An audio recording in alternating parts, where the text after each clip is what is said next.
Welcome to the Wise and Happy Life podcast, where ancient wisdom meets modern science, and mindfulness, philosophy, and happiness practices blend with neuroscience, compassion, and common sense. Hosted by Bob Martin, meditation mentor, happiness coach, trial lawyer, and entrepreneur. This podcast explores how to live with grace, presence, and purpose in a complex world. Hey, hello, good people, and welcome to another episode of a Wise and a Happy Life podcast. And we have with us again Cathy Perez, and you met her just recently talking about how to cultivate gratitude and open your heart by organizing your home. And it was a wonderful podcast. I really enjoyed that, Cathy. You opened my mind and opened my heart and gave me some new ways of thinking about that. But there's a whole nother piece of you that I really want to talk about in this part two. And that is that you are and you self-identify as a volunteer advocate. And you take time out of your life to go and advocate for things that are important to you. And I'd like to talk to you about, of course, what those issues are and why they're important to you and why they're important, period, but also what it means to you to step out and take a position and to stand for something. Absolutely. So let's start with that. And what I would say to kick off that conversation is I was a trial attorney for 40 years, Oh, wow. and a lot of people, look at the fact that we stand up and we defend people who, might be pretty ugly people from one perspective, and we stand for them. Yeah. And I will tell you that the experience of standing up for someone and speaking for them and taking on the responsibility of someone else is it is fulfilling, and it gives you the opportunity to get outside of yourself and just to stand for something.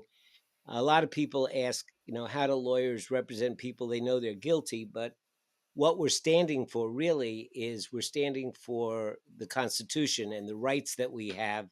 And although I may be representing a dirtbag and I really don't like the guy, that has nothing to do with it, because Yeah. if they're going to put him in prison, I am going to make sure they do it by the book, according to the Constitution. They're going to dot the I's and cross the T's.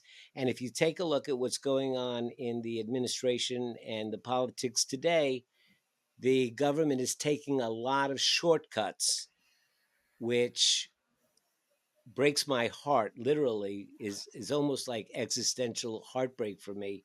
Yeah. But the only people that are really standing up to those shortcuts, if you think about it, are the lawyers who are bringing him into court to say you can't do that. And so I have a little sense, a little feeling of what it is like for you, but I want to hear it from your lips. Well, one, thank you for being someone who has served others. And that's amazing. Wow. I think it's awesome. I have friends that are lawyers, but it's always, I would never have gone down that path. You all are a special kind of people. So thank you for your service. Thank you. So I am specifically, I'm all for social justice, but I realized that for me, my passion laid in, again, what mattered most to women, and that has to do with our bodies, right? So reproductive justice is where I mostly land. And that was evident, right? I've always been a voter diligently. And then on June 24th, 2022, I realized, voting is not ever going to be enough to save democracy, right? Especially in my case, right? So I felt like I had to get educated, as I am a hyperachiever. So I went ahead and got trained, funny enough, in 9 weeks through an organization online. And then I threw myself in. So I found this organization and I'm like, okay. And it says, I can see Reproductive Freedom for All, Yeah. Arizona. Yeah. So Reproductive Freedom for All used to be NARAL, if you remember NARAL. and they Uh-huh. changed their name about 2 years ago. And I am in the Arizona chapter, but Uh-huh. it's nationwide. And so I just threw myself in. And what I found, right, was that, and what's funny is that I think people who like to be volunteers might have done so in different ways. So I've always like donated money to like the World Wildlife Fund, to PBS, like, in other words, I've always donated money in some way, shape, or form. And then I realized on June 24th, 2022, which is when Roe fell because of the Dobbs decision, I realized, holy goodness, voting was never going to be enough. I think you wanted to say holy shit, and you can. It's all right. And so, yes, I did. So in that place, I like, okay, well, how do I make a difference? And so turning my anger, and it was funny enough, I called a lawyer right after that came down and asked, okay, what are my rights, right? But funny enough, I took all that anger, all that stress, and I put it into my effort of action. Because again, being courageous doesn't mean you don't have fear. No, courageousness is just the willingness to move when you are fearful and take action. That's it. That's the only difference between being Mm-hmm. fearful and courageous. You still Mm-hmm. feel fear. And I'm Mm-hmm. a ambivert, so if I'm in the right company, I can be pretty extroverted, but usually I need to be by myself to rejuvenate. But when I'm around others like me who believe in social justice, specifically, for sure in the reproductive justice area, I find my voice, and I want others to find their voice. So whatever your passion is, whatever has you so upset, well, sitting on the couch is not going to help you get rid of that rage. When you put action into your thoughts, into your words, all of that rage comes out of you, and your spiritualness, your energy will then hopefully elevate your cause. Well, but so you say the rage comes out, but then I think of those who are full of rage but express it in harmful ways, Yeah. and so we need to be a little bit discerning, Yeah. and understand that we're channeling it in because I mean, a lot of people say that I like to argue and I'm a good arguer, so I found a way to channel it. I became a lawyer, right? So it's finding a way to channel it in something that's productive, right? Right, and thank you for making that more sensical. Obviously, I could go out and just try to hurt people and say, "No, you have to think this way." No, it's not. That's Hmm. not what I meant. And that's why I got educated, right? Like, honestly, though, it was back in 2020, in the end of May 2020, after Mr. George Floyd had been lynched, literally on Hmm. live right feed, that I realized, holy cow, I can't pretend that I don't have racism in me. I have to learn. And so I took it upon myself. I asked a friend who is the lawyer, and she sent me this 21-day equity challenge. And basically, that one document is how I ended up here. So I took it Uh-huh. upon myself to start learning, okay, how do I become anti racist? So it's been a journey, right? Going through this. I've always been against patriarchy. I've always been against misogyny, but again, being effective, right? And so that was probably where I was least effective, i.e., being actionable. Now taking all that rage and putting it into a productive force, right? That's the Hmm. difference. Giving And money so is awesome and we what need does it. that what does that do for your rage? What does that do for your state of mind? It calms the rage. Like all of that negative, right? What we can maybe condone as negative thoughts, or, just like the intention of wanting to blare out at anyone. When you put it into a productive sort of action, that rage becomes useful energy. Hmm. It's not just spilling out of you, which, let's put it this way. I was diagnosed with anxiety disorder back in 2001. And so I know what it's like to expend too much energy and then it becomes an episode of anxiety. So for that not to happen, I must use all the energy and use it in a way that it flows out of me without overcoming me. And that's the best way to think of it. I can use positive ideas, positive action to get rid of the negative energy. So, you're speaking to a particular kind of courage, which is, I'm going to say, unusual. And by that, I mean, um, I run into an awful lot of people. I think everyone does in conversations who, first of all, never want to talk about politics. And I can understand that because I can understand that. But I also run into a lot of people who will say things like, I don't want to watch the news anymore. It's too distressing. Um, I know, for example, my wife, who's a very, very sensitive human being. I mean, she just cannot look at some of the images that come out, Yeah. on the screen. She just can't do that. But that doesn't mean that she doesn't take action and do what she does. Right. But there are some whose level uh, of upset at what's going on. No, I'm not going to say that. I believe there are some whose ability to tolerate the discomfort of what's going on, that ability is to tolerate is so low Yeah. that they can't engage at all. And so they say things like, well, I don't watch the news anymore, or, it's always bad, and I don't want to be depressed, and the like. And, I kind of liken that to the anxiety you have when you're going to go to the dentist. Yeah. You're catastrophizing and imagining all these terrible things that are going to happen to you. Then you get to the dentist and you get a cleaning and you walk out and you go, that wasn't so bad. Yeah. Um, so sometimes not knowing and avoiding, creates even more anxiety than knowing it, even if it's bad news. But it seems to me that things have gotten to the point now where we really can't afford the luxury of not paying attention and of Mm. staying silent. That is, What do you see in your world? I would 100% agree. And, it's interesting because when so I have a YouTube channel and it's more about wellness, but I do put extras and it's all about, again, this type of topic.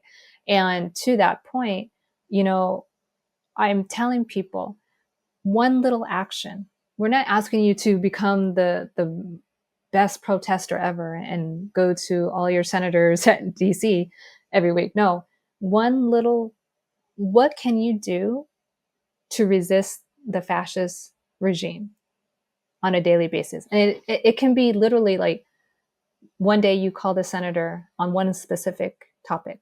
Then the next day you don't go and use Amazon Prime, right? Then the next day. So one simple solution, like one simple act, that's it. And talking to others is probably the hardest of everything, especially if they have, if they are on the opposite end, right?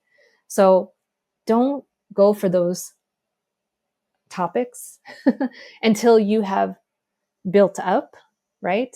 The type of armor that you need to become effective.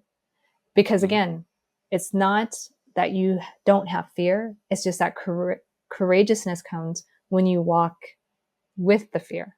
You walk through whatever is challenging you and you still have fear, but you're going to do it anyway. Mm-hmm. So it's Mm-hmm. taking that baby step. That's all I ever tell someone. Can you pick up the phone and call the senator and tell them that you don't agree with that, whatever action? Mm-hmm. You know what I'm hearing here? I'm hearing you say that there is a fallover from the organizing and the idea of starting out with the 2 pound weights, starting out Yeah. with clothing, Yep. and then working up to the sentimental stuff. It's the same thing. You do small little steps that you can handle, and then as you are affirmed by being able to accomplish those things, it gives you the confidence to take on a little more and a little more. So it's all the same strength building. It's basically that Yeah. that's how we do it. You know, Yeah. it's no different than, watching, right, a little toddler learn to walk. They have to go through those stages. Um, and that's not to say maybe you'll go fast, right? But I'm going to meet someone where they're at. And, 10 years ago, I would never have, you know, even wanted to be part of something, even under this existential stress. I don't know if I would have had the cognitive ability to do so, but because I went through this process, right, of realizing I don't have a choice anymore, really, then it becomes, okay, what can I do? I'm one person. Well, guess what? You can make a big difference, and it doesn't even have to happen outside of anyone knowing. It can simply be you again. Type in an email to a legislator saying that you disagree. Hmm. You know, I, I was talking to, I had some folks over the house, parent and their 9 and 11-year-old children, and something came up about deforestation, I think it was. And I started to just mention something about the beef industry and Yeah, how many soybeans it needs to get, how many pounds of soybeans you need to get a pound of meat, yeah, and it's not that helpful for the earth. And this parent looks at me and he's going like this: stop talking to them, don't upset them, don't upset um, them. And so you got to respect that, yeah. and it's his kids and the like. And then shortly thereafter, I go to one of the protests that have been out lately, and I see other parents with even younger children walking in, and the kids had drawn their own sign.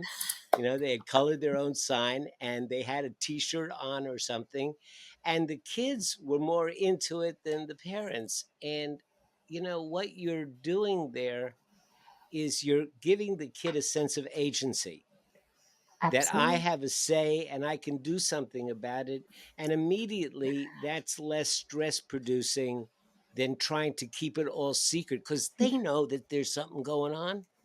They can feel it. They're They can. they are much more in tune with their own energy than we as Hmm. adults. Oh yeah, Yeah, yeah, they and feel what, and they can see it. They can feel it. They hmm can see it. They're not oblivious to it, no matter what a adult might be saying.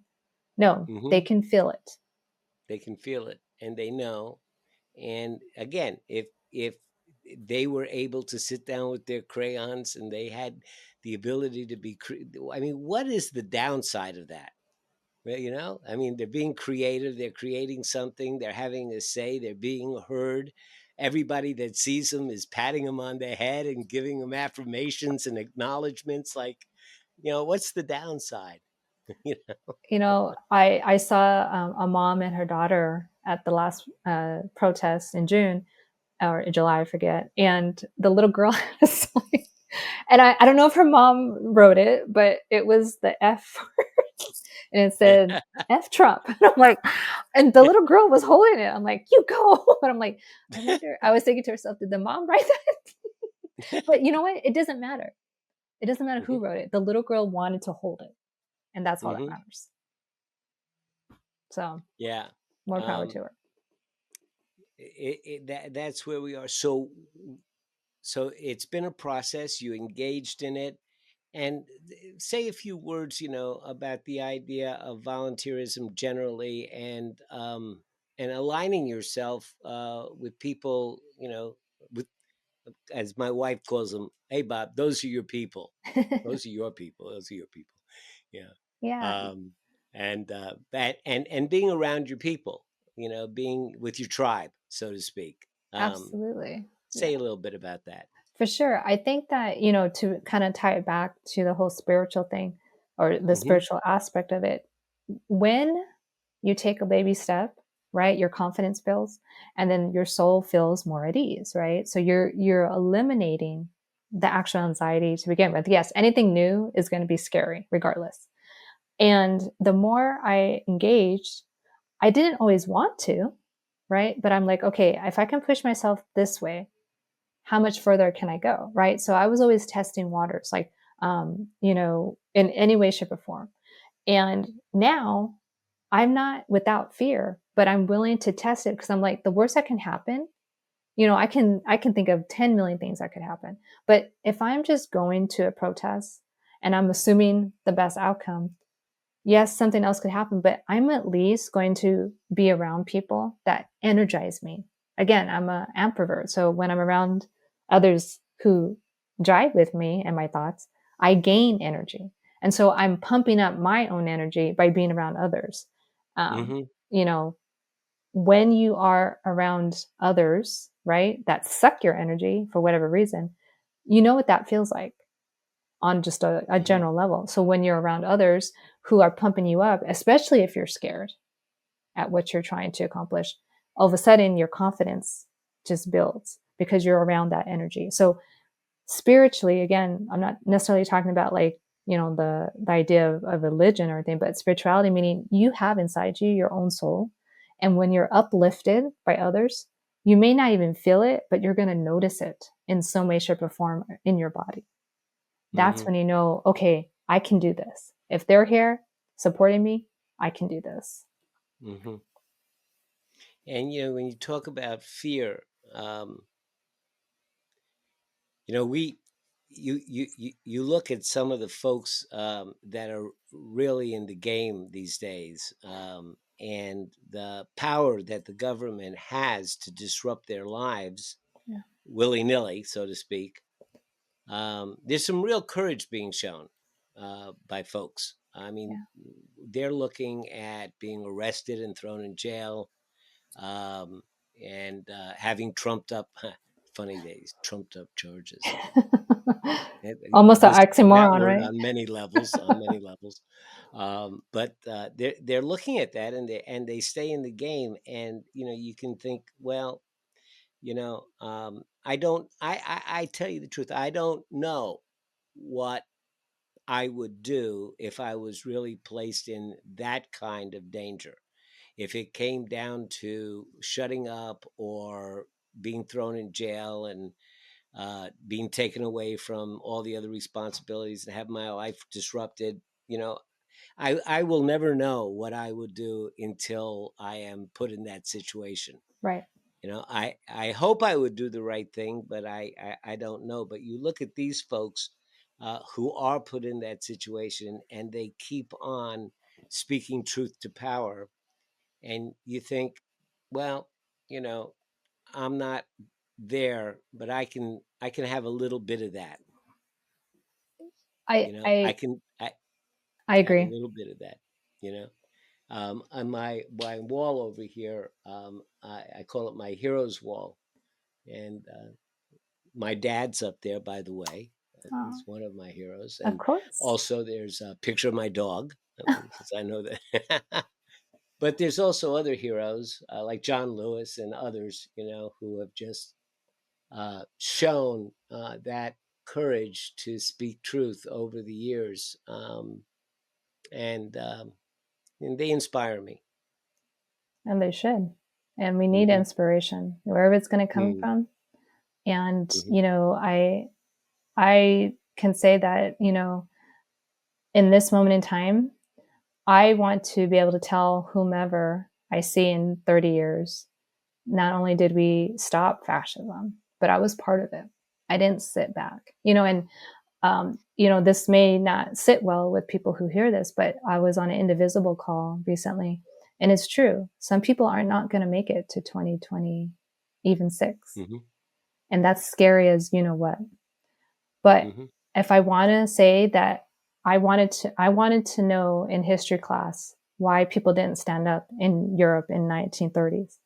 Well, now I know what it feels like. And so if I'm going to judge them for what I didn't think they didn't do anything, then I get to stand up and decide what am I going to do. And again, it can be something as simple as picking up the phone and leaving a message or sending an email to a senator because that counts. anything counts at this point.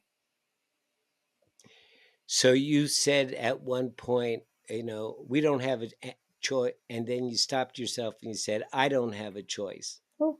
Um, and I heard that very deeply. But speak to what that means when you say I don't have a choice. What are you saying? Well, I am a woman. I am Latina. And, uh, my whole life has been part of, patriarchal control.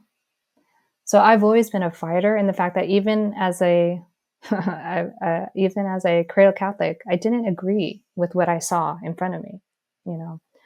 And interesting enough, it was my questioning that always kept me sane. I still believe in a higher power, right? But to your point, I never had a choice to be complicit, to be complacent. Like I've always been fighting, not as loudly maybe as I could have, but I always have been fighting. Now in this moment, I have a niece, I have nephews. I don't have children on my own, and that's by choice. But I don't have a choice now because I don't want them to live in this moment 30 years from now. They deserve to have it better than I had it. I have less rights than I did when I was born. And I have no choice now. If I want those rights back for me, as well as everyone behind me, then I get to fight. And if that means that with my last breath, I end up, unfortunately, we're all, we all have that moment where we're going to meet the maker. But if I end up in a situation where it's shortened, my life is shortened because of what's happening now, then I get to live my afterlife knowing that I did everything I could. And that's what I want to be known for. Yeah, a wise man said that we never regret the decisions we make. We regret the decisions we don't make. Yep, absolutely. Absolutely. Well, Well said. Cathy Perez, God bless you. Um, Right back at you. And I don't know what they say in church, and may His grace be upon you. Yep. That's it. But may you be happy. May you be safe. May you be at ease. Those are the blessings of the loving kindness meditation. So I offer them to you. And I Thank you. accept them. Thank you so much. And Thank to you for the everyone, work yes, that you as do. a Catholic, I always, no matter what I may or may not believe now, I always cross myself because, hey, it can't hurt. It can't hurt. That's what my mom used to say. It can't hurt in her New Jersey accent. Can't hurt. All And right. blessings to you. Thank you so much for this Thank you. opportunity. Thank you. It's been a wonderful time spending time with you. It really has. Thanks. And I hope people take it to heart, folks. You know, it's yeah, it just takes a little bit of waking up, and it can change your life. But okay, thank you. Enough said.